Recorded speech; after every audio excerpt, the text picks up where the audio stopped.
আসলে আমরা জানতে পারছি 12টা 45-এ, অনুমান 12টা 45 থেকে একটার ভিতরে ঘটনা।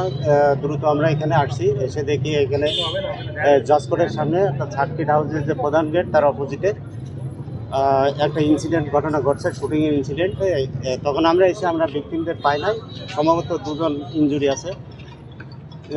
এরা দ্রুত তাদেরকে আমরা হসপিটালে নিয়ে গেছে। পরে আমরা এখানে কর্ডন করছি, এখানে রক্ত আছে প্রচুর, দুটা মোটরসাইকেল পড়ে আছে, কিছু তাজা গুলি পড়ে আছে, একটা দা জাতীয় দাই চাপাতি এই ধরনের একটা পড়ে আছে।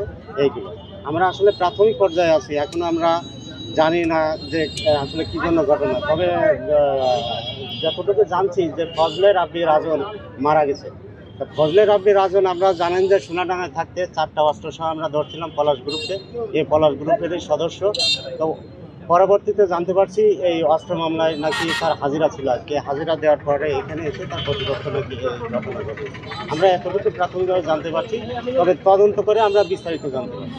সব মশার বিরুদ্ধে সুরক্ষা দিতে এলো বসুন্ধরা এক্সট্রিম অ্যারোসল, মশার বিরুদ্ধে এক্সট্রিম সুরক্ষা। আমরা এখানে চেষ্টা করছি যাতে যে তথ্য উপাত্ত আমরা পাই এবং এখানে আশেপাশে কোনো সিসিটিভি ফুটেজ আছে কিনা সেগুলো যাচাই বাছাই করে ঘটনা কি সেটা উদ্ঘাটনের আমরা চেষ্টা করছি। পরবর্তীতে তদন্ত সম্পন্ন হলে আপনাদেরকে বিস্তারিত জানানো হবে। এখানে আমি জাস্ট এসেছি, আসার পরে জানতে পেরেছি গুলিবিদ্ধ হয়েছে এবং তাদেরকে হসপিটালে নিয়ে যাওয়া হয়েছে।